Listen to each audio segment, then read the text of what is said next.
இன்றைக்கு நாம் தேவனுடைய வார்த்தைக்காக எடுத்துக்கொண்ட தலைப்பு நயவசனத்துக்கும் நய வஞ்சகத்திற்கும் கிறிஸ்தவர்கள் விலகி இருக்க வேண்டும். இதுதான் இன்னைக்கு எடுத்துக்கொண்ட தலைப்பு.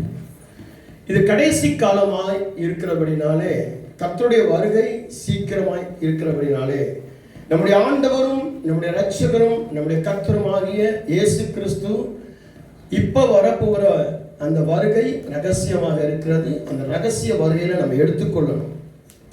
இல்லைன்னு சொன்னால் அடுத்து பல பாடுகள் இருக்கும். இப்போ நம்ம நினைக்கிறோம் கடன் பிரச்சனை, போராட்டம், வாழ்க்கையில் முறுமுறுப்பு, கசப்பு, சண்டை, ஆதி இதுதான். இதே நம்மளால் தாங்க முடியல.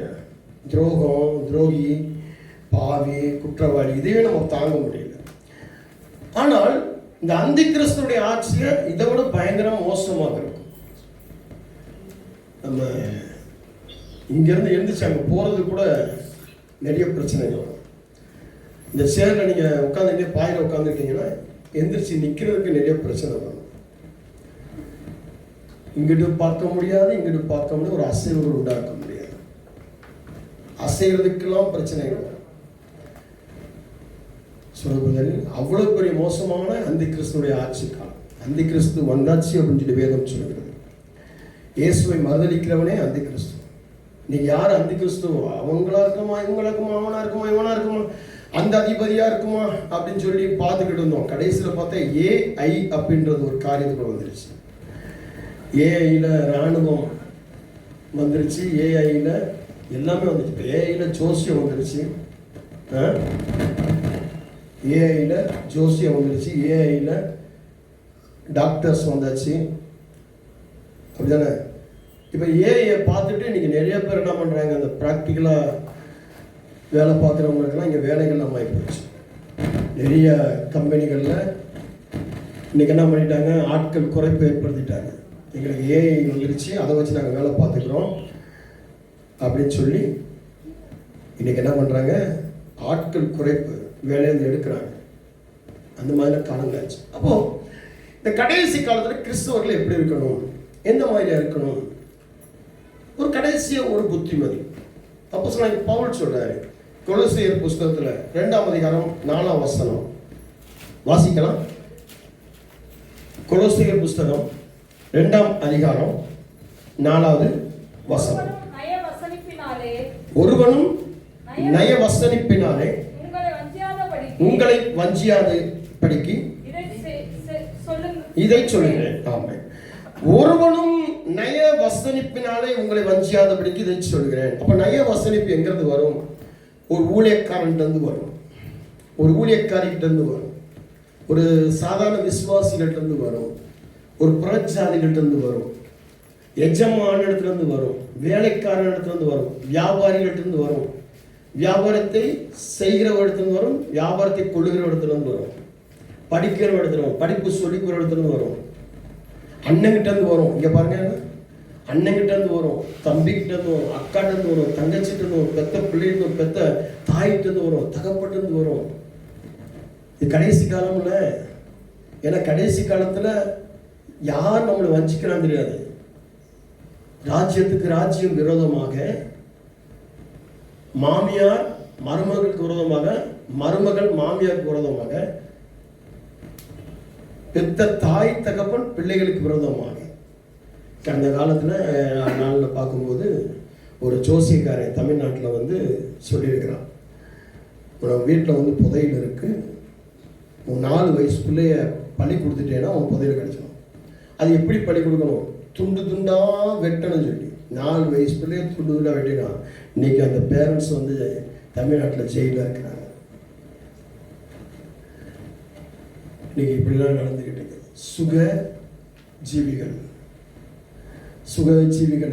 சுகஜீவிகளுக்காக நான் வாழ்ந்த போதும் என்ற அந்த சுயநலத்திற்காக, அந்த சுயநலம், அந்த செல்ஃபிஸுக்காக நிறைய துரோகங்கள் இப்படிலாம் இன்னைக்கு கடைசி காலத்தில் வரும்.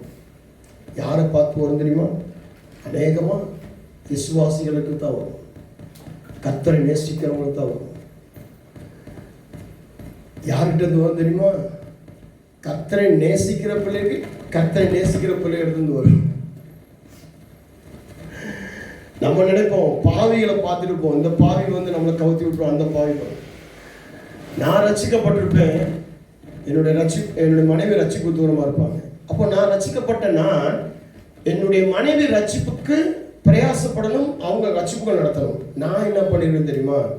அவங்க நயம் காட்டும்போது, நயம் வஞ்சகம் செய்யும்பொழுது அதில் நான் விழுந்து என்னை நான் அழிச்சிக்கிறேன். அதாவது நான் செத்து போயிடுவேன், தற்கொலை பண்ணிக்கிறேன், அல்லது நான் ஓடி போயிடுவேன், விட்டுட்டு என் மனைவியை விட்டுட்டு நான் ஓடி போயிடுவேன். புரியுதா நான் சொல்றது? என் மனைவியை விட்டுட்டு. இதுதான் இந்த கடைசி காலத்தில் சாத்தானுடைய திட்டம். இன்னைக்கு நிறைய கிறிஸ்தவர்கள் இதில் தான் விழுந்து போயிட்டு இருக்காங்க. காரணம் என்னன்னா, பரலோகத்துக்கு நம்மளை போக விடாமல், கர்த்தருடைய அழைப்பை தெரிந்து கொள்ள விடாமல், கர்த்தர் எனக்காக வச்சிருக்கிற தேவனுடைய சித்தத்தை என்னை உணர விடாமல், என்னுடைய புத்தியை மழுங்கடித்து, அதனால தான் நான் சொல்றேன், கத்தியை தீட்டக்கூடாது, நம்முடைய புத்தியை தீட்டணும். இது கடைசி காலம். கத்தியை தீட்டக்கூடாது. கத்தியை தீட்டிக்கிட்டு நான் ரவுடி, நான் வெட்டிடுவேன், நான் குத்திடுவேன், நான் அப்படி பண்ணிடுவேன், இப்படி பண்ணுவேன், நானும் ஒரு காலத்தில் நானும் ஆம்பளை, நல்லா பொம்பளை, இதெல்லாம் இப்போ பேசக்கூடாது. இப்போ புத்தியை தீட்டணும், உணரணும். ஏன் அப்படின்னா 8வது வசனம் சொல்லுகிறது, லௌகிக ஞானத்தினாலும் மாயமான தந்திரத்தினாலும் ஒருவனும் உங்களை கொள்ளை கொண்டு போக. அப்போ லௌகிகம் அப்படின்னு படிக்கோங்க. சொல்ல போயிடும். லௌகிகம் என்றால் உலக பிரகாரமான ஞானம், உலக பிரகாரமான மாயம், உலக பிரகாரமான தந்திரம். ஒருத்தன் நம்மளை வஞ்சிக்கிறது எப்படின்னா, இப்படித்தான். நீ நல்லா ஜோம் பண்ணிட்டு இருப்ப, ஒரு மனைவியா, ஒரு கணவனா, ஒரு அண்ணனா, ஒரு தம்பியா, ஒரு மகனா, ஒரு அப்பா, ஒரு அம்மாவா, சொல்ல புரியுதா இல்லையா? இப்படிதான் பேச முடியும். ஒரு அம்மாவா, ஒரு அப்பா, ஒரு அண்ணனா, ஒரு தம்பியா, ஒரு புருஷனா, ஒரு மனைவியா, ஏதோ ஒரு பாயிண்ட்ல இருக்கீங்க. நீங்க நல்ல சுகத்தில் இருப்பீங்க, நல்ல பைபிள் படிக்கிறது இருப்பீங்க, நல்ல விசுவாசத்தில் இருப்பீங்க. ஆனா உங்க கணவன் மூலமா, உங்க மனைவி மூலமா, உங்க அம்மா மூலமா, உங்க அப்பா மூலமா, உங்க அண்ணன் மூலமா, தம்பி மூலமா, உங்க தங்கச்சி மூலமா, சக விசுவாசி மூலமா, வேலை பார்க்குற சக கொலீக்ஸ் மூலமாக, பணியிடங்களில், வேலை செய்கிற இடத்துல, வியாபாரத்தில் நமக்கு என்ன வருமா? லௌகிக உலக ஞானத்துக்குள்ள நம்மளுக்கு தள்ளும்படியாக உலக ஞானத்தை காட்டி, உலக புத்தியை காட்டி, நீலாம் ஆம்பளடா, நீலாம் பொம்பளடா, நீலாம் அப்படி இருக்கணும், நீலாம் இப்படி இருக்கணும், நீலாம் இப்படி. இப்போ எங்களை கூட சொல்லுவாங்க, நீங்களாம் பாஸ்டருங்க, நீங்களாம் விசுவாசிங்க, அப்படி இருக்கக்கூடாது, இப்படி இருக்கக்கூடாது. என்கிட்ட நிறைய பாஸ்டர் சொல்லிக் கொடுப்பான், எனக்கு சொல்லிக் கொடுப்பான் நிறைய பாஸ்டர். நீங்களும் போஸ்ட்டுங்க, உங்களுக்கு ஒரு இடம் வாங்கிக்கோங்க, உங்களுக்கு ஒரு சொந்தமாக அதிர்ச்சிக்கோங்க, நீங்கள் விசுவாசி போவீங்க, விசுவாசி எப்போனாலும் கூப்பிடும், நீங்கள் ஃபோனை ஆஃப் பண்ணிட்டு தூங்க. நான் 24 ஃபோனை ஆன் பண்ணி தான் வச்சுருப்பேன், விசுவாசிகளுக்கு தான் வாழ்க்கை. சாப்பிட்டுட்டு இருப்பேன், ஃபோன் வரும், அப்படியே சாப்பாடு வச்சுட்டு கை கழுவிட்டு போய் விசுவாசிகளுக்கு என்ன ஏதுன்னு பார்த்துட்டு ஜோம். நைட்டு 10 மணிக்கு போகணும், 12 மணிக்கு போகணும், 1 மணிக்கு ஃபோன் வரும், உடனே என்ன ஓடுவேன். காரணம் என்ன அப்படின்னா, இந்த லௌகிக தந்திரம், லௌகிக மாயம், லௌகிக புத்தி. நீனா புத்திசாலி, நீனா படிச்சிருக்க, ஏற்றி விடுவாங்க. எப்படி ஏற்றிக்குவாங்க? நீனா படிச்சிருக்க, நீனா புத்தி உள்ளவன், உனக்குலாம் அழகு இருக்கு, உனக்குலாம் அறிவு இருக்கு. என்னைய பார்த்து சொல்லி அழகு அறிவு, என்கிட்ட அழகு கம்மி, நான் கருப்பாக இருக்கேன், கருப்பாக வெள்ள முடி வச்சுருக்கேன், நான் அழகு கம்மி. ஆனால் நீங்கள் ரொம்ப அழகு, சௌந்தரியம் உள்ளவங்க, அழகாக இருக்கீங்க, பக்கத்தில் பார்த்து சொல்லிக்கிறோம், அழகாக இருக்கீங்க. இப்படிலாம் ஏமாத்துங்க. இப்போ நான் கூட ஏமாத்திட்டேன், ஒரு நிமிஷம் ஏமாத்திட்டோம், நீ அழகாக இருக்கீங்க. இதே மாதிரி ஏமாத்தும், இதே மாதிரி சொல்லிக் கொடுப்போம். உலக பிரகாரமான வேதம் சொல்கிறது, ஒருவனும் உங்களை கொள்ளை கொண்டு போகாதபடிக்கு எச்சரிக்கை. கடைசி காலத்துல எச்சரிக்கை. பைபிள் படிக்கையிலேயே வந்து நல்ல பைபிள் படிக்கிறோம் பிரதர், சர்ச் முடிஞ்சோங்க, நல்ல பைபிள் படிக்கிறீங்க பிரதர், நல்ல பாஸ்டர் சொல்ல டக்குன்னு எடுத்தீங்க சிஸ்டர், நல்லா படிச்சிங்க அப்படின்னு சொன்னா நீங்க உடனே சொல்லணும், உடனே சோல்ல தூக்கி விட்டுக்கிட்டு, ஓ பிரதர், ஆமாம் பிரதர், நான் டெய்லி ஒரு 10 அதிகாரம் 20 அதிகாரம் படிச்சுவேன், அப்படி சொல்லக்கூடாது. அதை நீங்கள் தட்டி விடணும். அவங்க அப்படி சொல்லும்போது தட்டி விடணும். இல்லை, இவன் தான் எனக்கு முதல் குழி வெட்ட போகிறான் என்னுடைய ஆவிக்குரிய வாழ்க்கையில், இவன் தான் என்னை கொண்டு போய் பள்ளத்தை தள்ள போகிறான். புரியுதா? இனிமேல் நான் பைபிள் படிச்ச பிறகு, ஜெபம் பண்ண பிறகு, வார்த்தை கொடுத்த பிறகு என்னை பாராட்டணும், நல்லா பண்ணுனேன், நல்லா ஆராதனை பண்ணேன் அப்படின்னு யாராவது சொன்னாங்கன்னா நீங்கள் என்ன பண்ணணும்? என் பாஸ்டர் சொல்லுவாங்க, என்னங்க பாஸ்டர் 33 வருஷம் கல்யாணம் முடிச்சு இன்னைக்கு வரைக்கும் என் குழம்பு நல்லா இருக்கு, ரசம் நல்லா இருக்கு, பொரியல் நல்லா இருக்கு, ஏன்டா நீங்கள் சொன்னதே கிடையாது. சொல்லவே மாட்டேன். நல்லா இருக்குன்னு சொல்ல மாட்டேன், நல்லா இல்லைன்னு சொல்ல மாட்டேன். எது கொடுத்தாலும் ஓகே. ஆனால் மற்றவங்கள்ட்ட போய் சொல்லுவேன், என்னுடைய மனைவியோட சாப்பாடு நல்லா இருக்கும், வாசமாக இருக்கும், என் தாயார் செஞ்சு போடுறது மாதிரியே இருக்கும் அப்படின்னு நேரடியாக சொல்லும்போது என் மக சாப்பாடு செஞ்சு கொடுப்பாங்க. என்னுடைய மூத்த மகனும் சரி இளைய மகனும் சாப்பாடு செஞ்சு கொடுப்பாங்க. எப்படி டாடி இருந்துச்சுமா, ஏதோ கம்மியாக இருந்துச்சுமா அப்படின்னு. ஆனால் ரொம்ப டேஸ்ட்டாக இருக்கும். என் தாயார் செஞ்சது போலவே இருக்கும், என் மனைவி செஞ்சது போலவே இருக்கும், என் பிள்ளை செஞ்சது. ஆனால் சொல்கிறேன், காரணம் என்னென்னா, நான் பாராட்டினால் அவர்கள் விழுந்து போயிடுவார்கள். என்னுடைய பாராட்டு அவர்கள் இடையூறாயிரும். அது உலக பிரகாரமான தந்திரமாக இருக்கக்கூடாது. இன்றைக்கும் என் பிள்ளைங்க வந்து, என்ன டாடி எக்ஸாமில் பாஸ், அப்படியா, சரி சரி வாங்கினே, ஓகே அப்படிதான் சொல்லணும். உடனே அவங்க நல்லா படிச்சு தூக்கி விட மாட்டேன். ஆனால் ஆண்டவர்கிட்ட சொல்லி நன்றி சொல்லுவேன், என் பிள்ளைகளை உயர்த்தி வச்சுருக்கீங்க, என் பிள்ளைகளை கனப்படுத்தி வச்சுருக்கீங்க, என் மனைவியை உயர்த்தி கனப்படுத்தி வச்சுருக்கீங்க அப்படின்னு.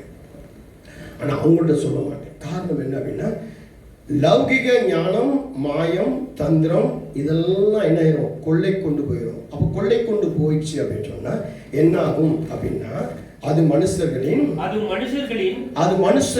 பாரம்பரிய நியாயத்தை. அப்ப என்ன ஆயிடுவாங்கன்னா, அவங்க பாரம்பரியம் ஃபோர் ஃபாதர்ஸ் உடைய தவறுகளை, அவங்களுடைய குற்றங்களையும் இவங்க செய்யும்படியாக. இப்ப அவன் லவ் பண்ணிருப்பான், இவன் லவ் பண்ணுவான். அவன் ஏதோ ஒரு கெட்ட காரியங்களை வணங்கியிருப்பான், கெட்ட விக்கிரங்களை வணங்கியிருப்பான், இவனும் வணங்குவான். அவங்க தப்பு பண்ணதை நியாயப்படுத்தியிருப்பாங்க, அதை இவங்க நியாயப்படுத்திடுவாங்க. எப்படி? காக்கா கத்துனால், பூனை குறுக்க போனால், நிறைய சகுனம் பார்க்க ஆரம்பிச்சுடுவாங்க, சாங்கனியம் பார்க்க ஆரம்பிச்சுடுவாங்க. இன்னைக்கு எத்தனை கிறிஸ்தவர்கள் அப்படி பார்க்குறாங்க?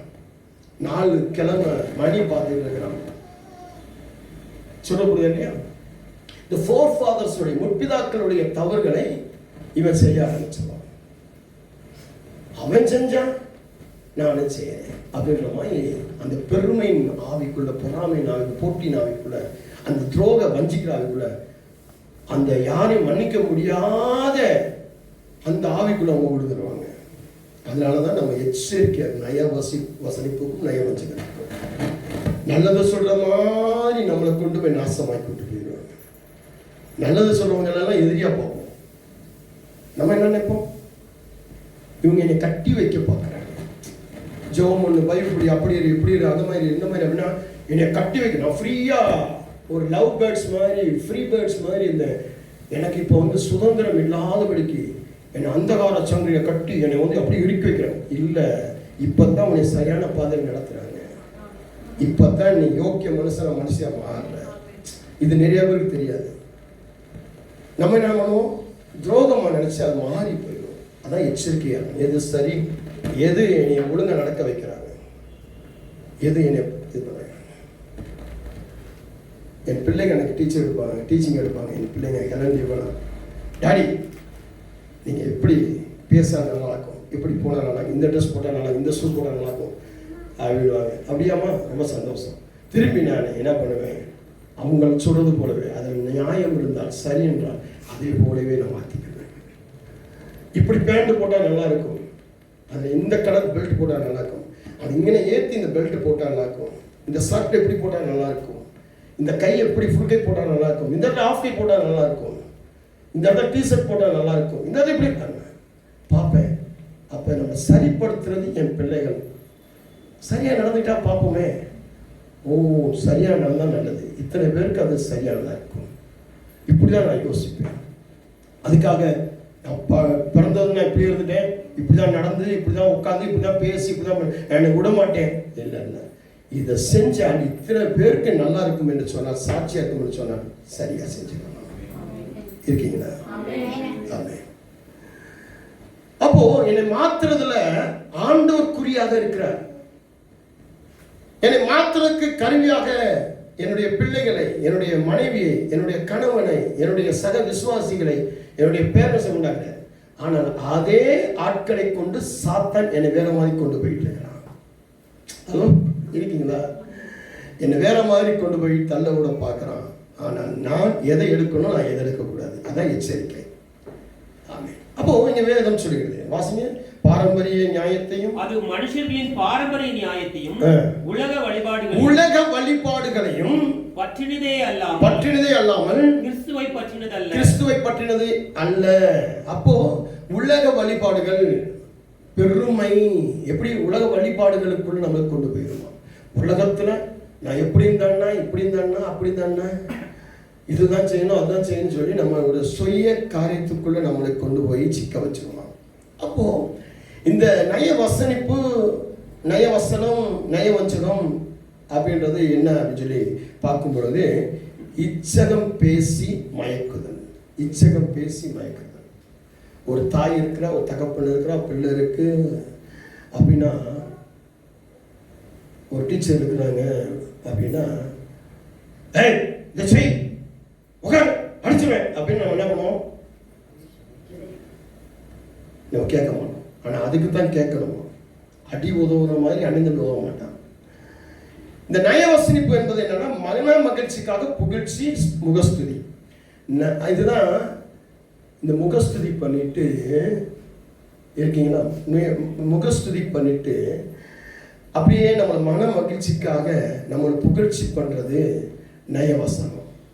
யாராவது உங்களை முகஸ்துதி பண்றாங்கன்னா, தாயோ தகப்பனோ விட்டாலோ உறவினோ அண்ணனோ தம்பியோ அக்காவோ தங்கச்சியோ நல்ல நண்பனோ, நீங்க எப்படி கண்டுபிடிக்கணும்னா, அடிச்சு கண்டிச்சு பெரம்பெடுத்து உட்காரு, நெல்லு, போ, வா அப்படி கோபுறவங்க உங்க மேல உண்மையான அனுபவிக்கிறாங்க.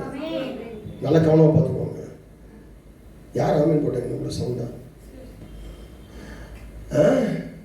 அவங்க தான் உங்களை உண்மையான அன்பு வச்சு உங்களை நேசிக்கிறாங்க. உங்களை பாதாளத்துக்கு கொண்டு போக, பரலோகத்துக்கு கொண்டு போக நினைக்கிறாங்க. இவங்க மூச்சுக்கு முன்னாடி உங்களை மகனை மகிழ்ச்சிப்படுத்தி, உங்களை புகழ்ச்சிப்படுத்தி, உங்கள் முகஸ்துதி படுத்துறாங்கன்னா, அதான் இச்சகம் பேசி மயக்கிறது. அப்படியே தடவை கொடுத்து உங்களை மயக்கிறாங்கன்னா, உங்களை நரகத்துக்கு கொண்டு போறாங்கன்னு அர்த்தம். ரெண்டாவது, ஏமாற்றுதல். யாரை எப்படி ஏமாற்றலாம், எப்படி பொய் சொல்லலாம், எப்படி ஏமாற்றி வைக்கலாம், ஏமாற்றி ஏமாற்றி ஏமாற்றி ஏமாற்றி ஒரு துரோகம் பண்ணி வைக்கிறது. இதுதான் கடைசி காலத்தில் கிறிஸ்தவர்களுக்கு வரக்கூடியது. நயவஞ்சகம், நயவசனம், ஏமாற்று வேலை. கட்டிய கணவன் ஏமாத்துவான், கட்டிய மனைவி ஏமாத்துவான், பெத்த பிள்ளை ஏமாத்துவான், பெத்த தாய் ஏமாத்துவான்.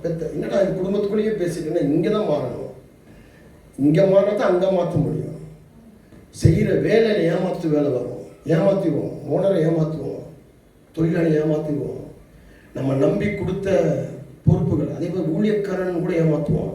தன்னை நம்பி கொடுத்த ஊழியத்தை விட்டுட்டு ஏமாத்திட்டு அடையும். காசுக்காக, பணத்துக்காக நடிப்பான். ஸ்டேஜில் இருந்துட்டு தன் நல்லது போல நடிப்பான். ஆனால் வாழ்க்கையில் பூரா நிறைய பாவங்கள் செய்வான், அருவறுப்பு செய்வான், அக்கிரமம் செய்வான். அவன்கிட்ட மரியாதை இருக்காது, ஒழுங்கு இருக்காது. அவன் பிள்ளைகளை ஒழுக்கமாக நடத்த மாட்டான், பிள்ளைகளை ஒழுங்காக நடத்த மாட்டான். நம்ம நினைப்போம் அவன் சத்தியம் பேசிட்டான் பிரசங்க பீடத்துல இல்லை, அவன் நடைமுறை இருக்காது. நடைமுறையில் நிறைய அட்டுழிகள் இருக்கும். சிகரெட் குடிப்பான், தண்ணி அடிப்பான், கெட்ட வார்த்தை பேசுவான், வா போ அப்படின்வான், வா போன்னு பேசுவான். யாரையும் மதிக்க மாட்டான். தன்னைத்தானே பெரியான்னு சொல்லி, எனக்கு புகழ்ச்சி வேணும், எனக்கு பெருமை வேணும், எனக்கு நான் தான் எல்லாம், என்னத்தான் எல்லாத்துலேயும் பெரும். நான் செத்த இடத்துல நான் தான் பொணமாக இருக்கணும், கல்யாணம் இருக்கிற நான் தான் மாப்பிள்ளையாக இருக்கணும்னு நினைப்பான். அப்படிப்பட்ட ஒரு காரியத்தை கொடுத்தான். அதுக்கடுத்து பார்க்கும் பொழுது, மென்மையாக அன்பாக பேசி தவறான வழிக்கு கொண்டு போகிறது. மென்மையாக அன்பாக பேசி தவறான வழிக்கு கொண்டு, அப்படியே மென்மையாக பேசி, அப்படியே அன்பாக பேசி, அப்படியே தடையை கொடுத்து பேசி, அப்படியே உங்களை தவறான வழிக்கு கொண்டு போகிறது, உங்களை கெட்ட வழிக்கு கொண்டு போகிறது, அப்படியே தவறான வழிக்கு கொண்டு போய் கெட்ட வழிக்கு கொண்டு போகிறது. இதுதான் நயவசனம். நயவசனம். யாராவது என்கிட்ட அப்படியே அன்பா பேசுற மாதிரி அப்படியே தடை கொடுக்குறான், இவன் தான் என்னை கொண்டு போய் உள்ள தள்ள போறான், அவன்கிட்ட நான் ரொம்ப ஜாக்கிரதையா இருப்பேன், ரொம்ப ஜாக்கிரதையா இருப்பேன். இவன் தான் என்னுடைய ஆவிக்குரிய வாழ்க்கையை அழிக்க நினைக்கிறான், இவன் மூலமாக தான் பிசாசு ஸ்கெட்ச் போடுறான் அப்படின்னு நினைப்பேன். அதனால தான் நான் ரொம்ப கவனமாக இருப்பேன். யாராவது அன்பாக பேசுகிறான்னா யோசிப்பேன், அப்படியே மென்மையாக பேசுகிறேன் யோசிப்பேன். உங்களை மாதிரி வருமா பாஸ்டர், உங்களை மாதிரி ஐயோ பாஸ் நீங்களாம் அப்படி பாஸ் இப்படி பாஸ் பார்ப்பேன். அக்கா சாத்தான் அனுப்பி விட்டுட்டான்டா இவனை கருவியா ரிக்கா வராத நிம்மன சந்துல வரவா ஆவியானவர் பேசிக்கிட்டு பிரியமானவனே. அடுத்து பொய்யை உண்மை போல காட்டும் சக்தி, அதாவது பொய்யை உண்மை போல காட்டக்கூடிய ஒரு பவர், ஒரு சக்தி சுயநலத்திற்காக, நான் வாழ்றதுக்காக, நான் வாழ்ந்து உயர்றதுக்காக, என்னுடைய காரியத்துக்காக சுயநலமா ஒரு பொய்ய அப்படியே கொண்டு போய் திணிக்கிறது, அப்படியே பொய்யை கொண்டு போய் திணிக்கிறது, அப்படியே உண்மை போல காட்டி உண்மையான மாதிரி அப்படியே வேஷம் தரிக்கிறது, அப்படியே பரவசப்படுத்துறது. இன்னைக்கு நிறைய பேர்கள்ட்ட இதை பார்க்க முடியும். சுயநலத்திற்காக செல்ஃபிஷா ஒரு பொய்ய உருவாக்கிக்கிறது, இல்லாததை இருக்கிறது போல, இருக்கிறதை இல்லாதது போல ஒரு சக்தி, அதை தன்னை யோக்கியவனாய் காட்டுகிறது. அது தப்பா பொய்ய உணர மாட்டான். நீ பொய் சொல்லிட்ட தம்பி, பொய் சொல்லிட்ட தங்கச்சி அப்படின்னு நம்ம சொன்னோம்னா அதெல்லாம் கிடையாது, அதெல்லாம் பொய்ய கிடையாது, பைபிள்ல போட்டிருக்கு 1000 பொய் சொல்லி ஒரு கல்யாணத்தை பண்ணலாம் அப்படின்னு சொல்லி 1000 பொய் சொல்லி நீ பொய் சொல்லிட்டே இருந்த நீங்க எங்க போக தெரியுமா? வெளிப்படுத்தின விசேஷம் 21:8 வாஸ்து பார்த்தீங்கன்னா பொய் சொல்றவன் எங்க போவான்னா நரகத்துக்கு போவான், அக்னி கடலுக்கு போவான். நிறைய பேர் தெரிய மாட்டேங்குது. பொய் சொல்லி சுயநலத்துக்காக பொய் சொல்றது உன் வாழ்க்கையில அது ஒரு சூனியம். நீயே உனக்கு வச்சுக்கிட்ட சூனியம், நீயே உனக்காக வச்சுக்கிட்ட ஒரு சூனியம். அது உன்னை பரலோகத்து நீ என்ன ஜெபம் பண்ணாலும் பைபிள் படித்தாலும் அது அழியாது, அது உன்னை நரகத்துக்கு கொண்டு போய் சுட்டரிக்கும். இது தீர்ப்பு கிடையாது, சத்தியத்தை சொல்லிருக்கேன். நான் தீர்ப்பு அளிக்கிறதுக்கு தீர்ப்பாளம் கிடையாது. என் மணவாளன் இந்த மணவாட்டிக்கு நியாயாதிபதியாய் அவர் வந்து நியாயாதிபதியாய் நியாயாதிபராக சிங்காசனத்தில் உட்கார்ந்து அவர் தீர்ப்பு சொல்லுவார், அன்னைக்கு நடக்கும். ஆனால் அந்த தீர்ப்புக்கு நீ போய் நிற்கிறதுக்காக பேசப்பட்ட ஆவியானவருடைய ஏவுதலின் வார்த்தைகள் இருக்கீங்களா? வாசியம் 1 தீமோத்தேயு புஸ்தகம் 1ஆம் அதிகாரம் 2-3 வசனம் எடுத்து வாசிப்போம். 1 தீமோத்தேயு புஸ்தகம் 1 அதிகாரம் 2-3 வசனம். விசுவாசத்தில் உத்தம குமாரனாகிய தீமோத்தேயுவுக்கு எழுதுகிறதாவது நம்முடைய பிதாவாகிய தேவனும் நம்முடைய கர்த்தராகிய கிறிஸ்து இயேசுவினாலும் கிருபையும் இரக்கமும் சமாதானமும் உண்டாவதாக வேற்றுமையான உபதேசங்களை போதியாத படிக்கும் விசுவாசத்தினால் விளங்கும் தெய்வீக பக்தி விருத்திக்கு ஏதுவாயிராமலும் தர்க்கங்களுக்கு ஏதுவாயிருக்கிற கட்டுக்கதைகளையும் முடிவில்லாத வம்ச வரலாறுகளையும் கவனியாத படிக்கும் நீ சிலருக்கு கட்டளையிடும் பொருட்டாக. ஆமென். விசுவாசத்தில் உத்தம குமாரனாகிய தீமோத்தேயுவுக்கு எழுதுகிறதாவது நம்முடைய பிதாவாகிய தேவனாலும் நம்முடைய கர்த்தராகிய இயேசு கிறிஸ்துவின் கிருபையிலும் இரக்கத்திலும் சமாதானம் உண்டாகட்டும் அப்படின்னு சொல்லி ஆரம்பிக்கிறாரு. ஆரம்பிச்சு யாருக்கு சொல்றாருன்னா விசுவாசத்துல உத்தமா. நீங்க எல்லாம் விசுவாசத்துல உத்தமனா இருக்கலாம், உத்தமையா இருக்கலாம். இருக்கீங்களா? விசுவாசத்துல உத்தமனா இருக்கலாம், உத்தமையா இருக்கலாம். விசுவாசம் தான் உங்க வாழ்க்கையா இருக்கலாம். விசுவாசத்துல எல்லாம் கேட்டு பெற்றுக்கொள்ளலாம். உங்களுக்கு சொல்ற ஆண்டவருடைய வார்த்தை என்ன அப்படின்னா 2வது வசனம், வேற்றுமையான உபதேசங்களை போதியாதபடிக்கு விசுவாசம். அப்போ வேற்றுமையான உபதேசம் இன்னைக்கு கடைசி காலத்துல நமக்கு நயவசனிப்பு நயவஞ்சகம் எங்கிருந்து வரும் அப்படின்னு சொன்னா வேற்றுமையான உபதேசம். ஒரு பாஸ்டர் என்ன பண்ணுவாரு நீ நரகத்துக்கு போகக்கூடாது பரலோகத்துக்கு போகணும்னு சொல்லுவாரு. இன்னொரு பாஸ்டர் என்ன பண்ணுவாரு இதெல்லாம் சாப்பிடக்கூடாது இது சாப்பிடணும்னு சொல்லுவாரு. ஆனா இன்னொரு பாஸ்டர் எதெல்லாம் சாப்பிடக்கூடாதோ அதை சாப்பிடலாம், எங்க போகக்கூடாதோ அங்க போகலாம். இப்ப மலேசியால இருந்து ஒரு நண்பர் வந்திருக்கிறார். அந்த நண்பருடைய மெசேஜ் எனக்கு ஒரு பாஸ்டர் அனுப்பியிருந்தார். பாஸ்டர் இந்த கேள்விக்கு எனக்கு பதில் வேணும் அப்படின்னா. என்ன கேள்வி அப்படின்னா ஒரு 4 வார்த்தை அவர் பேசியிருந்தார். அது ஒரு சின்னதாக ஒரு ரீல்ஸ் எனக்கு அனுப்பியிருந்தார். இந்த ரீலை பார்த்துட்டு எனக்கு சொல்லுங்கள். அவர் என்ன பண்ணுறாருன்னா ஒரு 3/4 டவுசர் போட்டிருக்கிறார். அந்த ஊழியக்காரர் எங்கே நிற்கிறாரு? பலிபடத்தில் நிற்கிறார். அவருக்கு பின்னாடி ஒரு அம்மா கிட்டார் போடுறாங்க. அந்த அம்மா எப்படி இருக்கிறாங்க, பேண்டெல்லாம் ஒட்ட ஒட்டையை கிழிஞ்சு தொங்குது, பனியெல்லாம் கிழிஞ்சு தொங்குது, முடியெல்லாம் பப்பரப்பான்னு இருக்கு. நான் பார்த்தது கலர் கலராக பெயிண்ட் முடிய அடிச்சிருக்காங்க 2 பேருமே. இவர் என்ன பண்ண, நீ குடி, நீ சிகரெட் குடி, நீ தண்ணி அடி. அப்போ இப்படி ஒரு போதகன் சொல்லிட்டு இருக்கிறான். இந்த பக்கம் ஐசக் பாஸ்டர் வந்து நீ சிகரெட்டு குடிக்காத, பொய் பேசாத, துரோகம் பண்ணாத அப்படின்னு சொல்லி இங்கிட்டு நாங்கள் எழுப்பிட்டு வந்துட்டு இருக்கோம். எங்களை போல பெரிய ஊழியக்காரர் நிறைய பேர் எழுப்பிடுது இந்த பக்கம். அப்போ நீங்க எங்கிட்டு சாய்வீங்க? அவனை மலேசியாவில் வந்து சொல்லிட்டான். இந்த ஆள் பெங்களூர்ல தான் இருக்கிறார், இந்த லோக்கல் பாஸ்ட், அவன் இன்டர்நேஷனல் பாஸ்ட். புரியுதா?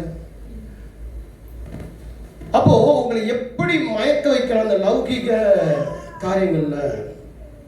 அடுத்து விசுவாசத்தில் குமாரனாகிய தீமோத்தேயுவுக்கு எழுதுறது, வேற்றுமையான உபதேசங்களை போதியாதபடிக்கு விசுவாசத்தினால் விளங்கும் தெய்வீக பக்தி விருத்திக்கு ஏதுவாயிராமல். அப்போ உங்களுடைய விசுவாசத்துக்கும் உங்களுடைய பக்தி விருத்திக்கும் ஏதுவாய் விளங்கும்படியாய் இல்லாத ஒரு தர்க்கம். அந்த தர்க்கம் என்ன? என்ன தர்க்கம்? என்ன? வாக்குவாதங்கள். இன்னைக்கு கணவன் மனைவிக்குள்ள வாக்குவாதத்தை பார்க்க முடியும், பெற்றோர்கள் பிள்ளைகளுக்குள்ள வாக்குவாதங்களை பார்க்க முடியும்,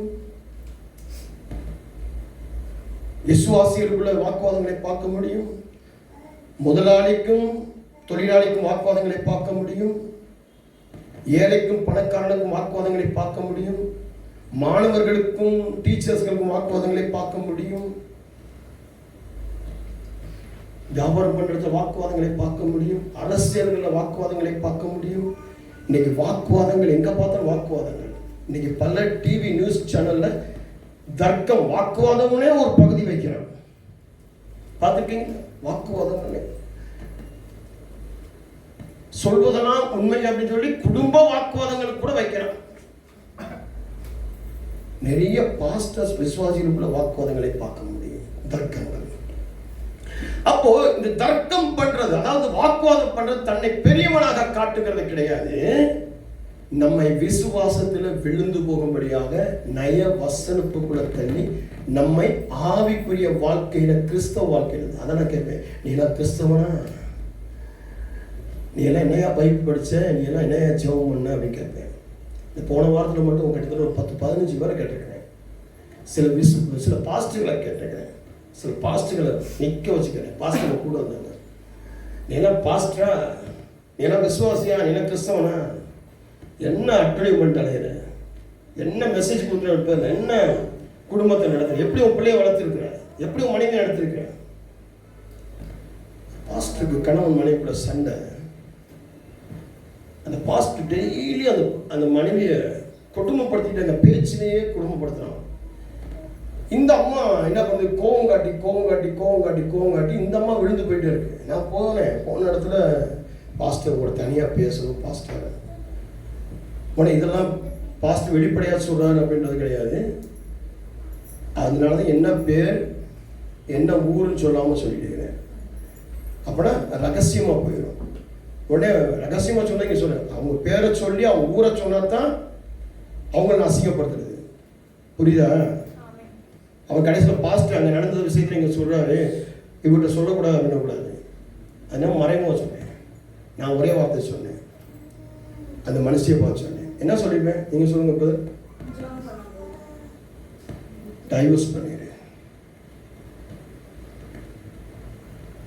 தப்பு தானே? சரியா தப்பா? சரியா தப்பா? அன்னு தினமும் இந்த பிசாசு பிடித்தவன் கணவன்கிட்ட டெய்லி வஞ்சிக்கிறத விட ஒரே தீர்ப்பு, டைவர்ஸ் பண்ணிட்டு உன்னுடைய ஆவிக்குரிய வாழ்க்கையில நீ ஜெபத்தில் எழும்பு. கர்த்தர் உன்னை அழைத்து அழைப்பு எழும்ப வேண்டும். சொல்லப்படுது இல்லையா? டைவர்ஸ் பண்ணிடு. அப்படி ஒன்றும் வேணாம். பிசாசனை ஏமாத்து வாழ்க்கை ஏமாத்துறானா, தந்திரம் பண்ணுறானா, டைவர்ஸ் பண்ணிடு. ஒரு வாரம் கழிச்சு அந்த புருஷன் என்கிட்ட ஃபோன் பண்ணுறான். அந்த ஊழியக்காரன், அந்த விசுவாசி, அந்த கிறிஸ்தவன், நான் பண்ண தப்பு தான் பாஸ்டர், எனக்கு டைவர்ஸ் வேண்டாம். டைவர்ஸ் வந்தால் என் வாழ்க்கையை அழிஞ்சிடும், என் ஆவிக்குரிய வாழ்க்கை அழிஞ்சிடும். அப்போ நான் சொன்னேன், எத்தனை ஊழியக்காரன் டைவர்ஸ் பண்ணுறான், எத்தனை விசுவாசி டைவர்ஸ் பண்ணுறான், யாரெல்லாம் அழிஞ்சிருக்காங்க. நான் இப்படியே பேசிட்டு இருக்கேன், நேருக்கு மாறாக பேசிட்டு இருக்கிறேன். இப்போ அவன் சொல்கிறான், நான் டெய்லி என்னுடைய மனைவியை பேச்சிலேயே காயப்படுத்தி, பேச்சிலேயே குற்றப்படுத்தி, பேச்சிலேயே அவமானப்படுத்தி, இப்போ தான் நான் புரிஞ்சுக்கிட்டேன், நானா ஒரு கிறிஸ்தவனா, நானா ஒரு விசுவாசியா, நானா எப்படி போதகனா இருக்க முடியும், நான் எப்படி ஒரு என்னுடைய மனைவிக்கே நான் சமர்த்தனா இல்லாமல் போனால் எப்படி நான் என் பிள்ளைகளுக்கு சமர்த்தனா இருக்க முடியும். இதுக்குத்தான் அந்த டைவர்ஸ். புரிஞ்சப்போ புரிஞ்சா உணர்த்துறதுக்கு இப்போ கடவுள் மனைவி ஜோம் பைபிள் படி, உண்மையை படி, ஒருத்தருக்கு ஒருத்தர் மொழிவு மறைவு இல்லாமல், ஒருத்தருக்கு ஒருத்தர் விட்டு கொடுத்து, ஒருத்தருக்கு ஒருத்தர் போசித்து போதிட்டு, அப்போ இந்த நய வசனிப்பு உன் வாழ்க்கைகள் வறந்தா கணவன் மனைவி பிரிச்சிடும்.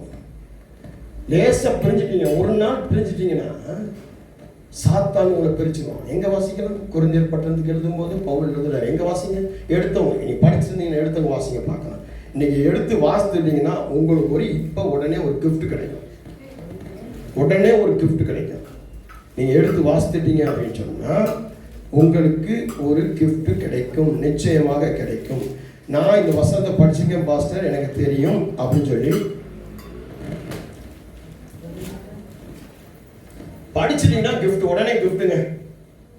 1 2 3 4 5 6 7 8 9 10 11 12 13 14 15 16 17 19 20 முடிஞ்சு. அப்போ நீங்களா எப்படி பைபிளை படிச்சுக்கீங்க கரைச்சி, இனிமேல் யாராவது பைபிளை கரைச்சி குடிச்சிக்க ஃபர்ஸ்ட் பைபிள் அத்தனை யாராவது பைபிளை கொண்டு வந்துட்டு யாராவது தர்க்கம் பண்ணிட்டு இருந்தீங்க, இது அப்படி சொல்றது இப்படி சொல்ல விளக்கம் வேணும் கேட்டீங்க, யாருன்னு சொல்ல மாட்டேன். அப்போ இப்போ புரியுதா? நீங்களா கிறிஸ்தவர்களா? நீங்களா பைபிள் படிக்க நீங்க விசுவாசியா? 1 கொரிந்தியர் புஸ்தகம் 7ஆம் அதிகாரம். நீங்கள் எனக்கு எழுதின காரியங்களை குறித்து நான் எழுதுகிறது என்னவென்றால், ஸ்திரீயை தொடாமல் இருக்கிறது மனுஷனுக்கு நல்லது. ஸ்திரீயை தொடாமல் இருக்கிறது மனுஷனுக்கு நல்லதான். புருஷர்களே கேளுங்க, ஸ்திரீகளை நோண்டி சீண்டி கிண்டி கிள்ளி விட்டுறாதீங்க, உங்களுக்கு நல்லது. ஹலோ புரிச்சுக்கோங்க. எத்தனை பேர் கல்யாணம் முடிச்ச புருஷர்கள் இருக்கீங்க? 1 2 ஹலோ 4 பேர் இருக்கீங்க. நான் என்ன சேர்த்து 5 பேர். மனைவிகளை தொடாமல் அந்த தொடாமல் இல்லை, சீண்டி விட்டுறாமல் கிள்ளி விட்டுறாமல். ஏன்னா அவங்களை கொண்டுதான் ஆண்டவர் என்ன பண்ண போறாரு? ஹலோ, உன் வாழ்க்கையை மாத்துறதே, என் வாழ்க்கையை மாத்துறது என்னுடைய தாய். 2வது என்னுடைய தாய்க்கு நிகராக இருக்கிற என்னுடைய மனைவி, தாய்க்கு நிகராக இருக்கிறது என்னுடைய பிள்ளைகள். ஹெலன் தீபனா, மறைந்த ஹெலனும் உயிரோட இருக்கிற தீபனாவும், இவங்க தான் என் வாழ்க்கையை மாத்தினாங்க. உண்மை பிரதர், நான் ஏன் போய் சொல்லணும்? நானா எங்கேயுமே சுயமா எதுவுமே எடுத்து முடிவு பண்ணேன். என் ஆண்டவர் என்னை நம்பி கொடுத்த என் தாயும் தகப்பனும் என்னுடைய மனைவியும் என் பிள்ளைகளும் எனக்கு சாட்சியாக. ஆமென். அது ரொம்ப பெருமையாக எனக்கு. என் ஆண்டவர் முதல்ல, 2வது என்னை பெற்ற பேரண்ட்ஸ். என்னுடைய பேரண்ட்ஸ்லாம் அப்படின்னா அடிதான், எங்கேயுமே தடையை கொடுத்து அப்படியே அன்பா உனக்கு அது செய்தாரு இதை செய்தாரு நயவசனமா. எங்கள் அப்பாலாம் அடிச்சாருன்னா உப்புக்கால் அள்ளி போட்டு அதில் தான் முழங்கால் போடணும். பரணம் எடுத்தார். எங்கள் அம்மாலாம் கை அதெல்லாம் எடுக்க மாட்டாங்க. எது இந்த பருப்பு மத்து இதெல்லாம் எடுக்க மாட்டாங்க. கிட்ட வந்து தொடையை பிடிச்சி ஒரு இணுங்கு, அவ்வளோதான், முடிஞ்சு போச்சு. வெளியே சிரிச்சுக்கிட்டே இருப்பாங்க, வெளியே தெரியவே தெரியாது. அப்படியே நீங்க விட்டுருவாங்க, அப்படியே கண்ணில் தண்ணி வரும். அம்மா மன்னிச்சிருங்கம்மா, இப்படி வளர்ந்தவன் நான். அதனால தான் இப்படி உங்கள் அப்பா அம்மாலாம் உங்களை தடவி கொடுத்து வளர்ந்ததுனால நீங்கள் மாறாமல் இன்றைக்கும் துரோகியா, பாவியா, குற்றவாளியா, கொலகாரனா, இன்னைக்கு ரொம்ப மோசமாக இருக்கீங்க. புரிஞ்சா நான் சொல்றது? இன்னைக்கும் உங்கள் பேரண்ட்ஸ் உங்களை தடவி கொடுத்து அப்படியே அன்பு சொல்லி ஐயோ என் பிள்ளை கண் கலங்கக்கூடாது. அன்னைக்கு எங்கள் தாய் தகப்பன் அடித்தது, என் டீச்சர் அடித்தது, எங்கள் அப்பாலாம் டீச்சர் சொல்லுவாங்க, வாத்தியாரப்பா சொல்லுவார், அடிங்க என் பிள்ளைய அடிங்க பண்ணுவேன். இன்னைக்கு இருக்கிற பேரண்ட்ஸு என் பிள்ளைய அடிச்சேன்னா பார்த்துக்கோ, ஸ்கூலை இல்லாமல் எரிச்சு போயிடுவேன், கேஸ் போட்டுன்னு பயப்பட்டுட்டு இருக்கிறான். அதனால தான் உன் பிள்ளை நீ குற்றவாளியாக்கு இன்னைக்கு நாங்கள் இப்படி இருக்கிறோம். புரியுதா? மாற்றம் இல்லை. இப்போ வாசிங்க தொடாமல். அதுக்கடுத்து ஆகிலும் வேசித்தனம் இராதபடிக்கு அவனவன் தன் சொந்த மனைவியை அவளவள் தன் சொந்த புருஷனையும் உடையவர்களாய் இருக்க வேண்டும். அவங்க தன் சொந்த மனைவியும் சொந்த புருஷனையும், அடுத்த மனைவியை அடுத்த புருஷனை பார்க்க கூடாது. ஆமென். அடுத்தவங்களோடு என்ன பண்ணக்கூடாது? சம்பாஷணைகள் வைக்கக்கூடாது. அடுத்த வசனம். புருஷன் தன் மனைவிக்கு செய்ய வேண்டிய கடமை, புருஷன் தன் மனைவிக்கு செய்ய வேண்டிய கடமையை ஒழுங்கா செய்யணுமா? ஒழுங்கா செய்யணுமா? என்ன செய்யணும்? புருஷன் என்ன செய்யணும்? எதெல்லாம் செய்யக்கூடாதோ அதெல்லாம் நீ செஞ்சுக்கிட்டு இருக்க.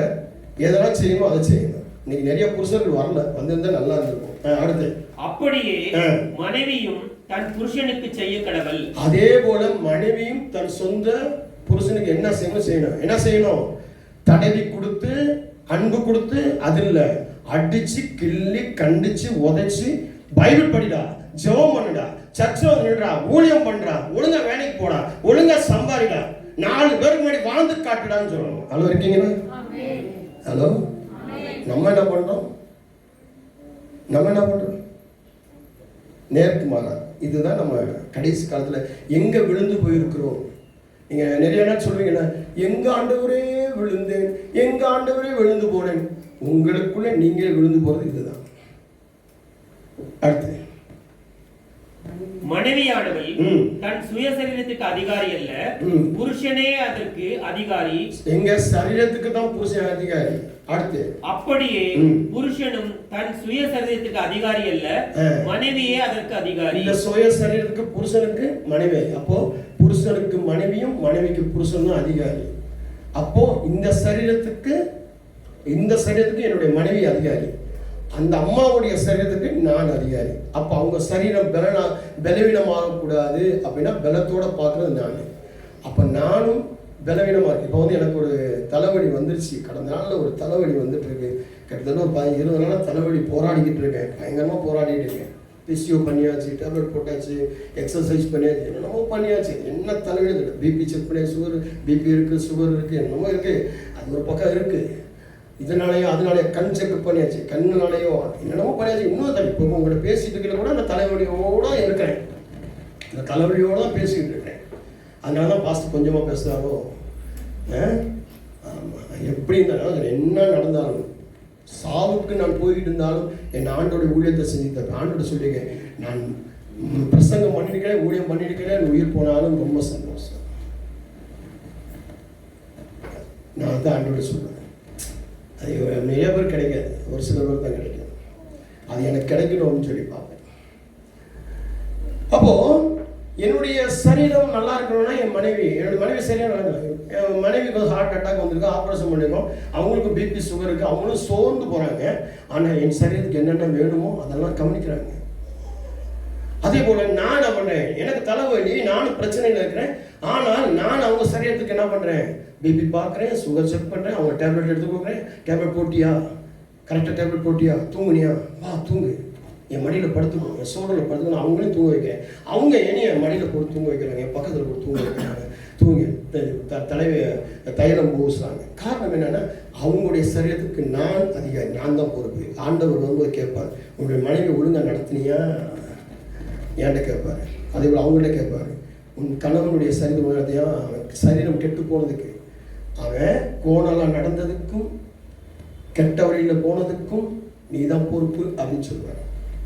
அதனால தான் கணவன் மனைவி என்ன பண்ணாங்க, ஒருத்தர் திருத்துறாங்க, இது சாப்பிடக்கூடாது, இங்கே போகக்கூடாது, இப்படி பண்ணக்கூடாது. அந்த மாதிரி நம்ம என்ன பண்ணுவோம், அந்த இடத்துல ஆம்பளையும் பொம்பளையும் சொல்லி 33% அதெல்லாம் பேசி 50% பேசி, நீ உழைக்கிற நானும் உழைக்கிறேன், நீ கூட்டு நான் கூட்டு, நிறைய பண்ணிக்கிட்டு சேட்டையெல்லாம் நிறைய பண்ணுறோம். ஆகிறதுக்கு உபவாசத்திற்கும் ஜெபத்திற்கும் தடையிராதபடிக்கு இருவரும் சில காலம் பிரிந்திருக்க வேண்டும் என்று சம்மதித்தாலன்றி ஒருவரை விட்டு ஒருவர் பிரியாதிருங்கள். ஒருவரை விட்டு ஒருவர் பிரியக்கூடாதாங்க பிரியமானவர்களே, ஒருவரை விட்டு ஒருவர் பிரியக்கூடாது. என்னுடைய தாய் தகப்பு என்ன சொன்னது, முத ஆண்டவர் சொல்லிட்டாரு. நான் ஊழியத்துக்குள்ள வரும்போது, நான் வேலை பார்த்துட்டே ஊழியம் பண்ணிட்டு இருக்கேன்.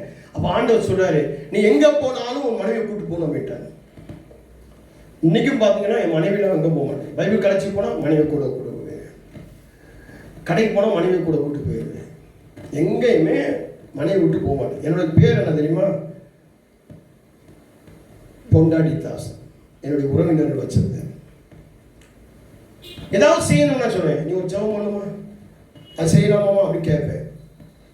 காரணம் என்ன அப்படின்னா, என்னுடைய ஆண்டவர் சொல்லி கொடுத்தது. இன்னைக்கு தனியாக ஒரு பெண்கள் வீட்டுக்கோ நான் தனியாக போனது கிடையாது, எந்த விசுவாசி வீட்டுக்கு தனியாக போனது கிடையாது. யாருக்கா ஜெபம் பண்ணுறேன்னா யார் தலையிலையும் டக்குன்னு கை வச்சது கிடையாது. என் மனைவியை கூப்பிட்டு என் பக்கத்தில் இருந்தேன். என்கிட்ட யாராவது பெண்கள் கவுன்சிலிங் வராங்கன்னா என் மனைவி விடிய விடிய கூடவே இருப்பாங்க. ஹலோ, என் மனைவி கூடவே வச்சுக்கிறது. ஏன்னா ஆண்டவர் சொல்லியிருக்கிறார், என் மனைவியை விட்டு நீ பிரியாத இருக்கக்கூடாது. அதே போல் என் தாய் தப்பு சொல்லுவாங்க, 2 பேரும் போறியா, மாமியார் வீட்டுக்கு போறியா, 2 பேரும் ஒன்றா போகும். எங்கள் அப்பா அம்மா சொல்லிக் கொடுப்பாங்க. அந்த ஒரு நாள் என் மனைவியை அனுப்பிட்டேன், மனைவியும் கல்யாணியை அனுப்பிட்டேன். எங்கள் அப்பா வந்து கோயிக்கிறார், நீயே போல, இல்லைப்பா எனக்கு கொஞ்சம் வேலை இருந்துச்சுப்பா, நீ போ, கூட போயிட்டு வா, எத்தனை நாள் இருக்கணுமோ இருந்துட்டு வா. அங்கே போகணும். அவங்க சொன்னாங்க, எங்கள் அம்மா வீட்டில் இருக்க முடியாதுப்பா, நான் எங்கள் மாமியார் வீட்டில் சோகமாக இருக்கேன், வாங்க அப்படின்னு சொல்லி கூப்பிட்டு வந்துட்டாங்க. நம்ம வீட்டுக்கே போயிடுவோம் அப்படின்னு கூப்பிட்டு வந்துட்டாங்க. இன்னைக்கு வரைக்கும் நாங்கள் பிரிஞ்சது கிடையாது. ஏன் அப்படின்னா, நம்ம பிரிஞ்சிட்டோம்னா என்ன வாசனை உபவாசத்திற்கும் உபவாசம் பண்றியா, பிரிஞ்சிரு. ஜெபத்தில் பிரிஞ்சு படுத்துக்கோ. பிரிஞ்சிருந்தோன்னா நீங்க ஒரு வீடு, அவன் ஒரு வீடு இருக்கக்கூடாதுங்க. ஹலோ, புருஷன் வீடும் மனைவி ஒரு வீடு இருக்கக்கூடாது. ஒரே வீடு ஒரே படுக்கை தான். பிரிஞ்சு இருக்கிறது, சரீரத்தினால் பிரிஞ்சு இருக்கிறது. உனக்கு பிரிஞ்சு இருக்கிறதுனால பைபிளே போட்டுச்சு. ஏன்னா நிறைய பேர் இந்த அப்போஸ்தலன் பவுல் சொல்றத தப்பா புரிஞ்சுக்கிட்டு, பிசாசானவன் உங்களை தப்பா புரிய வச்சுக்கிட்டு உடனே என்ன பண்றீங்க, பெரிய ஏற்பாடாயிருக்கீங்க. சரியா? புரியுதா சொல்றது என்ன சிஸ்டர்? புரியுதா?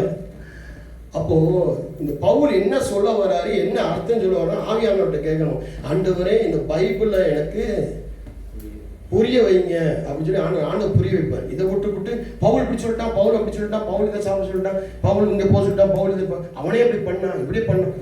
முதல்ல வந்து என்ன பண்ணணும்னு சொல்லி கரெக்டாக ஆவியானவர்கிட்ட கேட்கணும். அது என்ன அர்த்தத்தில் சொல்லப்பட்டிருக்கு. சில காலம் நீங்கள் உபவாசத்துக்கு தடையாக இருக்கும் என்றால் நீங்கள் கை காலம் மேலே போட்டு படுக்காமல் ஒரே பையில பிரிஞ்சு படுக்கலாம். ஹலோ, பிரிஞ்சு படுக்கலாம். அந்த வார்த்தை தான். அப்போ அடுத்து சொல்றோம், நீங்கள் ஒருவரை விட்டு ஒருவர் பிரியாதிருங்கள். உங்கள் விரதத்துவம் இல்லாதையால் சாத்தான் தூண்டி விடாதபடிக்கு மறுபடியும் கூடி வாழுங்கள். ஒரு சண்டை வந்துருச்சு, கணவன் மனைவி உடனே கூடிடணும். எனக்கும் என் மனைவிக்கு சண்டை வந்துச்சுன்னா யாரால வரும்? என் மனைவியால எனக்கு சண்டை வராது, எனக்காக மனைவி சண்டை.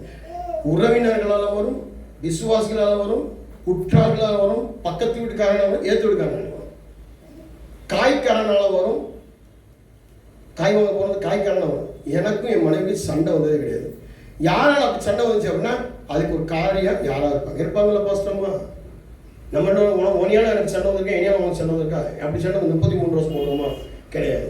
சண்டைக்கு காரணமாக என் உறவினர்கள் யாராக இருப்பாங்க, தான் போட்டு விட்டுருப்பாங்க. அவங்க சைடோ என் சைடோ ஒரு உறவை போட்டு விட்டுருப்பாங்க, எதையோ திரிச்சு விட்டுருப்பாங்க, எதையோ சொல்லி எங்களை நயம் காட்டியிருப்பாங்க, நயவஞ்சகம் பண்ணியிருப்பாங்க, நயவசனம் பேசியிருப்பாங்க. அவங்களால ஒரு பிரச்சனையில சண்டை போடுவோம். ஆனால் சண்டை போட்டால் ரொம்ப நேரம் இருக்க மாட்டோம். உடனே நான் போய் சாரி கட்டுவேன், நான் வந்து சாரி கட்டுவேன். அதனால என் ஹெலன் சொல்லுவோம், ஹெலன் ஒரு முறை சொன்னேன், என்னம்மா நானும் அம்மாவும் சண்டை போட்டுருக்கோம், நடுவால் வந்து எங்களுக்கு நியாயம் விசாரிக்க போகங்காட்டா நீங்கள் வேற, நானும் பல நாள் பார்த்துருக்கிறேன், எவ்வளோ சண்டை போட்டிருப்பீங்க, உங்கள் சண்டைலாம் சும்மா ஒரு காற்று மாதிரி, ஒரு டஸ்ட் மாதிரி புஷுன்னு போயிடும். இன்னும் கொஞ்ச நேரத்துக்கு பார்க்க அம்மா வருவாங்கன்னா அவங்க வந்துடுவாங்க. என்னப்பா சாப்பிட்றீங்க, தண்ணி குடிக்கிறீங்களா, டீ குடிக்கிறீங்களா, ஒரு பிளாக் டீ தருவோம், ரொம்ப நேரம் பிளாக் டீ குடிக்கவே இல்லைப்பா, நீங்கள் போட்டு தரட்டுமா அப்படின்வாங்க. என்னை மன்னிச்சுங்கப்பா, இன்னும் கண்ணை தண்ணி வந்துடும். உடனே நான் அப்படி அவங்க வரலாண்ணா, நீங்கள் போயிருவீங்க டாடி அப்படின்னு, அதே மாதிரி நான் கோயிலில் போயிடுவேன்மா, என்னம்மா செய்யற எந்திரிமா கண்ணு. புரியுதா? என்னுடைய சாட்சியை வச்சு உங்களுக்கு தெய்வத்தை செய்தியை சொல்லிக்கிட்டு இருக்கிறேன். நயவசனத்தினால விழுந்து போகக்கூடாதுன்னு சொல்லிட்டு இருக்கிறேன். நயவசனம் பேசுகிறவர்கள், நயவஞ்சகம் பேசுகிறவர்கள் நம்மளை அழிப்பார்கள், சாத்தான் அழிக்கும்படியாக. அடுத்து இந்த இன்ட்ரோடக்ஷனே இவ்வளோ வந்துட்டு இருக்கு. இன்னும் ஃபர்ஸ்ட் பாயிண்ட் செகண்ட் பாயிண்ட் உள்ள போல இன்ட்ரோடக்ஷன் அறிமுகமே நடந்துட்டு இதே இன்னைக்கு முடிக்க போறேன். அடுத்து உங்களுக்கு விருதத்துவம் இல்லாமையால் சாத்தான் உங்களை தூண்டி விடாதபடிக்கு மறுபடியும் கூடி வாழுங்கள். இதை நான் கட்டளையாக சொல்லாமல் யோசனையாக சொல்லுகிறேன். எல்லா மனுஷரும் என்னை போலவே இருக்க விரும்புகிறேன். ஆகிலும் அவனவனுக்கு தேவனால் அருளப்பட்ட அவனவனுக்குரிய வரம் உண்டு. அது ஒருவனுக்கு ஒரு விதமாயும் மற்றவனுக்கு வேறு விதமாயும் இருக்கிறது. சொல்லிட்டான், நான் எனக்கு ஆவியானவர் ஏவப்பட்டது நான் சொல்லிட்டேன், அதை நீ சரியா அறிஞ்சு ஆராய்ஞ்சு பார்த்துக்கோ சொல்லிட்டானா. இப்ப புரியுதா? இப்ப நம்ம என்ன பண்ணுவோம், பைபிளே எப்படி போட்டுருக்கு, பைபிளே பவுலே எப்படி பண்ணீங்க அப்படி அவன் சொல்லிட்டான். எனக்கு கொடுக்கப்பட்டது நான் சொல்லிட்டேன், அவனுக்கு வரம் வேற மாதிரி இருக்கும், அந்த வரத்தின்படி ஆவியானவர் சொல்றாரோ அப்படின்னா அப்படின்ட்டான். சொல்ல புரியுதா? இந்த இன்சூரன்ஸ் கம்பெனியில நிறைய எழுதி முடிச்சு டேர்ம்ஸ் அண்ட் கண்டிஷன் போட்டிருப்பான். நிறைய அந்த ஸ்கீம் பேங்க்ல வேலை பார்க்குறேன்னா பேங்க்ல நிறைய கார்டுங்க அது லோன்ல கொடுப்பாங்க, எல்லாம் போட்டு ஸ்கீம்லாம் கொடுத்துருவான். கீழே டேர்ம்ஸ் அண்ட் கண்டிஷன் TNC போட்டிருப்பான், TNC போட்டிருப்பான் டேர்ம்ஸ் அண்ட் கண்டிஷன். அதுக்குள்ள போனோம்னா நிறைய இருக்கும். புரியுதா நான் சொல்றது? இதே போல் அவன் சொல்லிட்டான், புத்திமதியும் சொல்லிட்டான், இதே போல் நடக்காத. ஹலோ பிரதர் சிஸ்டர், ஹலோ இங்க பாரு, இங்க பார்க்கணும். அதே போல் நடக்காத, உனக்கு அவனுக்கு வரங்கள் கொடுத்து பாரு, ஆவியான என்ன அது போய் நடக்க வேண்டாம். இதான் டேர்ம்ஸ் அண்ட் கண்டிஷன். ஆவியானவருடைய டேர்ம்ஸ் கண்டிஷன் இருக்கும், அவர் டைரக்ஷன் பண்ணுவாரு, அதுபடி நடக்கும். நான் சொல்ல வேண்டியதை என்னோட சொல்லிட்டேன். அப்போ பிசாசனவன் உங்களை பிரிக்கக்கூடாது. நீங்க லேச பிரிஞ்சீங்கன்னா அவன் ரொம்ப நாள் பிரிச்சுப்பான். தொடர்ந்து 7 வரைக்கும் வாசிக்கூடாது. இதை நான் கட்டளையாக சொல்லாமல் யோசனையாக சொல்லுகிறேன். எல்லா மனுஷரும் என்னை போலவே இருக்க விரும்புகிறேன். ஆகிலும் அவனவனுக்கு தேவனால் அருளப்பட்ட அவனவனுக்குரிய வரம் உண்டு. அது ஒருவனுக்கு ஒரு விதமாயும் மற்றொருவனுக்கு வேறு விதமாயும் இருக்கிறது. விவாகமில்லாதவர்களையும் கைம்பெண்களையும் குறித்து நான் சொல்லுகிறது என்னவென்றால், அவர்கள் என்னை போல இருந்துவிட்டால் அவர்களுக்கு நலமாயிருக்கும். ஆகிலும் அவர்கள் விரக்தராய் இருக்கக்கூடாது இருந்தால் விவாகம் பண்ண கடவர்கள். வேகிறதை பார்க்கிலும் விவாகம் பண்ணுகிறது நலம். அப்போ இங்க சொல்லிட்டாங்க, சில காலங்கள் நீங்க பிரிஞ்சிருக்கலாம். அது உபவாசத்துக்கும் ஆவிக்குரிய வாழ்க்கைக்கும் பிரிவாக சில காலம் தான் இருக்கும். அவன் கூடி வாழணும். நீங்க பிரிஞ்சிட்டீங்கன்னா சாத்தான் உங்களை ரொம்ப நாளா பிரிச்சிருவான், உங்களை பிரிச்சிருவான். அப்போ நய வசனத்துக்கு நீங்க தலை சாய்க்க கூடாது, காது சாய்க்க கூடாது, யோசனைய சாய்க்க கூடாது. உங்களை யார் கண்டிக்கிறாங்க, யார் உங்களை திருத்துறாங்க, ஏன் திருத்தணும், ஏன் கண்டிப்பா வாங்கணும்? அப்பதான் நீங்க கிறிஸ்தவ பிள்ளைகளாக இருக்க முடியும், கிறிஸ்தவர்களாக இருக்க முடியும். அதான் வேதம் சொல்லு, விசுவாசத்தின் உத்தம குமாரனாகிய தீமோத்தேயுவுக்கு எழுதுகிறது, வேற்றுமையான உபதேசங்களை போதியாதபடிக்கு விசுவாசத்தினால் விளங்கும் தெய்வீக பக்தி விருத்திக்கு ஏதுவாயிராமல் தர்க்கங்களுக்கு ஏதுவாக இருக்கிற கட்டுக்கதைகளை முடிவில்லாத வம்ச வரலாறையும் கவனியாதபடிக்கு நீ சிலருக்கு கட்டளையிடும் பொருட்டாக மாறணும். அப்போ நீங்க விசுவாசத்திலையும் உங்களுடைய பக்தி விருத்திக்கும் தகுதியான கட்டளைக்குள்ள நீங்க வரணும். இது இன்ட்ரோடக்ஷன். நெக்ஸ்ட் டைம் தான் நம்ம ஃபர்ஸ்ட் முதல் பாயிண்ட், 2வது பாயிண்ட், 3வது பாயிண்ட் பார்க்க போகிறோம். கிட்டத்தட்ட ஒரு 3 பாயிண்ட்கள் எடுத்து வச்சிருக்கிறேன், 3 விளக்கங்கள் எடுத்து வச்சிருக்கிறேன். அடுத்த வாரம் பார்ப்போம். இன்ட்ரோடக்ஷனையே நீங்கள் என்ன பண்ணுங்க, வீட்டில் உட்காந்து யாராவது உங்கள் புருஷன், உங்கள் மனைவி, உங்கள் பிள்ளை, உங்கள் அம்மா, உங்கள் அப்பா, உங்கள் அண்ணன், உங்கள் தம்பி, யாராவது ஒரு போதகன், வழிப்போக்கன் யாராவது உங்களை வந்து நயவசனத்தினால நயவஞ்சகத்தினால எதை பண்ணுறாங்கன்னா உடனே ஆவியானவர்கிட்ட கேளுங்க, ஆண்டவரே என்னை என் கணவன்றது பிரிக்கிறது, மனைவிட்டு பிரிக்க, அண்ணன்ட்டு பிரிக்க, தம்பிட்டு ஆவிக்குரிய வாழ்க்கையிலிருந்து பிரிக்க, பக்தி விருத்திலிருந்து பிரிக்க என்னை ஏமாத்துறாங்க.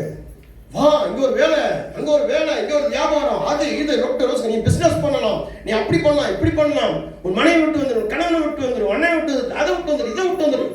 யோசிக்கணும், யார் என்னை சரிப்படுத்த, என்னை கட்டி வைக்க அல்ல, என்னை கட்டவிழ்க்க ஆண்டவர் அனுப்பி இருக்கிறார். புரியுதா?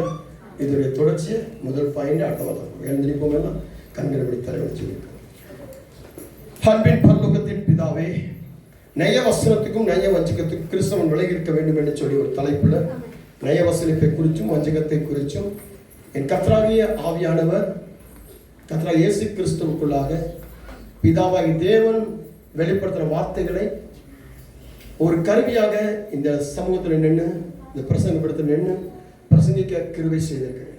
இதை வந்து பங்கெடுத்த சிறு குழந்தைகளையும் சிறு பிள்ளைகளையும் வாலிபர்கள், ஸ்திரீகளை, புருஷர்களையும் ஒவ்வொரு குடும்ப தலைவியையும் நீங்க பொறுப்படுத்தி இன்னைக்கு எப்படிப்பட்ட சூழ்நிலையில கட்டப்பட்டவர்களாய் யோசித்து பலவிதமான யோசனைகள் கட்டப்பட்டவர்களாய் எதெல்லாம் நல்லது என்று தெரியாமல் அவமானத்துக்குள்ளாக, ஆண்டவருக்கு பிரியமில்லாத இத்தனை நாள் வேதம் படித்து, வசனம் படித்து, கேட்டு, ஜெபித்து, ஆராதித்து எவ்வளவு பெரிய காரியங்கள் வளர்ந்திருந்தாலும் இன்னைக்கு விழுந்து போன சூழல் வந்திருப்பார்கள் என்றால், இன்றைக்கு அந்த நய வஞ்சகத்தை உணர்த்தி ஒவ்வொருவரும் பரிசுத்தத்தை மாற்றி அவங்க வாழ்க்கையில எது சரியோ அதை சரிப்படுத்துங்க, சபைப்படுத்துங்க. வாழ்க்கையை ஆசிர்வதிங்க, குடும்பங்களை ஆசிர்வதிங்க. கணவன் மனைவில சமாதானம் உண்டாகட்டும், பெற்றோர் பிள்ளைகளோட சமாதானம் உண்டாகும், வேலையில சமாதானம், வியாபாரத்துல சமாதானம், படிக்கிற இடத்துல சமாதானம், கடன்கள், கவலைகள், கஷ்டங்கள், துக்கங்கள், மரண பயம், அவமானம் மாறட்டும், துரோகம், துரோகி, பொய் எல்லாம் மாறட்டும்.